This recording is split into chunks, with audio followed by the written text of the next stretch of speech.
Hello dear friends, അസ്സലാമു അലൈക്കും, welcome back. അപ്പോൾ ഇന്ന് വന്നിട്ടുള്ളത് ചോറ് ചേർത്തുണ്ടാക്കിയെടുക്കുന്ന ഒരു കിടിലൻ മടക്ക് പൊറാട്ടൻ്റെ റെസിപ്പി ആയിട്ടാണ് കേട്ടോ. അപ്പോൾ അതിനുവേണ്ടി ഇതാ 2 കപ്പ് മൈദപ്പൊടി എടുത്തിട്ടുണ്ട് കേട്ടോ. ഇനി ഇതിലേക്ക് ചോറ് ഒന്ന് അരച്ചെടുക്കണം. 1/4 കപ്പ് ചോറാണ് ഞാൻ എടുത്തിട്ടുള്ളത്. അത് കുറച്ച് വെള്ളം ഒഴിച്ചിട്ട് നന്നായിട്ടൊന്ന് അരച്ചെടുക്കാം കേട്ടോ. കുറച്ച് വെള്ളം ചേർത്തിട്ടൊന്ന് അരച്ചെടുക്കണം. നന്നായിട്ടൊന്ന് അരച്ചെടുക്കാം കേട്ടോ. അപ്പോൾ അതാ അരച്ച് വെച്ച ചോറ് മൈദപ്പൊടിയിലേക്ക് ചേർത്ത് കൊടുക്കുക കേട്ടോ. ഇതിലേക്ക് ഒരു 1/4 ടീസ്പൂൺ ഉപ്പ് ചേർത്ത് കൊടുക്കുന്നുണ്ട്. അതുപോലെ 1 ടീസ്പൂൺ പഞ്ചസാര കൂടി ചേർത്ത് കൊടുക്കുന്നുണ്ട് കേട്ടോ. ഇനി നന്നായിട്ടൊന്ന് മിക്സ് ആക്കി എടുക്കുക. നന്നായിട്ടൊന്ന് മിക്സ് ആക്കി എടുക്കണം. ഇനി ഇത് നമുക്ക് ചപ്പാത്തിക്ക് കുഴച്ചെടുക്കുന്ന രൂപത്തിൽ നന്നായിട്ടൊന്ന് കുഴച്ചെടുക്കണം കേട്ടോ.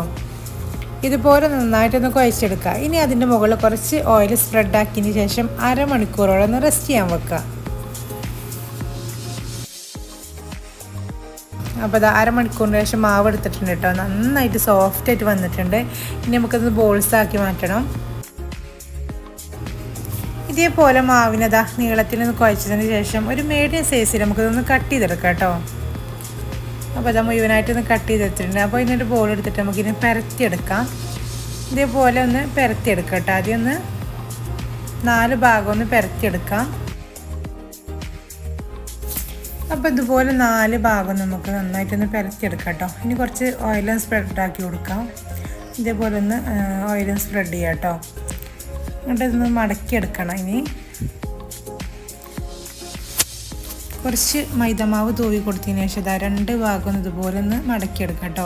വീണ്ടും ഓയിൽ സ്പ്രെഡ് ചെയ്യുക. കുറച്ച് മൈദമാവ് തൂവി കൊടുക്കുക. ഇനി കുറച്ച് മൈദമാവ് തൂവി കൊടുത്തതിന് ശേഷം ഒന്ന് വീണ്ടും മടക്കിയെടുക്കുക കേട്ടോ. 2 വശം വീണ്ടും മടക്കിയെടുക്കാം. ഒരു പെട്ടി പോലെ ആക്കിയെടുക്കണം കേട്ടോ. ഇനി ഇതൊന്ന് നന്നായിട്ടൊന്ന് പരത്തിയെടുക്കാം. 4 ഭാഗം ഇതുപോലെ ഒന്ന് പരത്തിയെടുക്കാം കേട്ടോ. നമ്മൾ പൊറോട്ട ഈ രൂപത്തിലായിരിക്കും കേട്ടോ. ഇനി നമുക്കൊന്ന് ചുട്ടെടുക്കാം. അപ്പോൾ ഇതാ ചട്ടി ചൂടായതിനു ശേഷം നമുക്കൊന്ന് ഓയിൽ സ്പ്രെഡ് ചെയ്തതിന് ശേഷം നമുക്കൊന്ന് നന്നായിട്ട് തിരിച്ചു മറിച്ചിട്ടൊന്ന് വേവിച്ചെടുക്കണം കേട്ടോ. 2 ഭാഗത്ത് നമുക്ക് ഓയിലൊന്ന് സ്പ്രെഡാക്കി കൊടുക്കണം. അപ്പോൾ ഇതാ നല്ല സൂപ്പറായിട്ട് പൊങ്ങി വന്നിട്ടുണ്ട് കേട്ടോ. ഇതേപോലെ തന്നെ വരും. അപ്പോൾ അടിപൊളിയായിട്ട് തന്നെ വന്നിട്ടുണ്ട് നമ്മുടെ മടക്ക് പൊറോട്ട. നല്ല സോഫ്റ്റായിട്ട് തന്നെ വന്നിട്ടുണ്ട് കേട്ടോ. ഇനി നമുക്ക് തിരിച്ചു മറിച്ചിട്ട് ഇതൊന്ന് വേവിച്ചെടുക്കണം കേട്ടോ.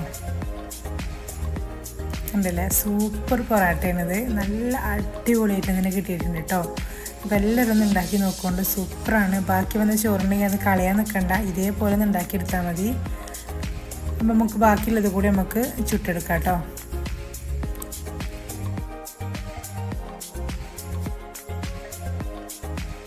എപ്പോഴെങ്കിലും പൊറോട്ടയൊക്കെ കഴിക്കാൻ ആഗ്രഹം ഉണ്ടാകുമ്പോൾ ഇതേപോലെ ഒന്ന് ഉണ്ടാക്കി നോക്കിയാൽ മതി കേട്ടോ. അതുപോലെ ബാക്കിയുള്ള ചോറ് വന്നാൽ കളയാൻ നിൽക്കണ്ട. ഈ ഒരു റെസിപ്പി ഒന്ന് ഉണ്ടാക്കി നോക്കൊണ്ടു.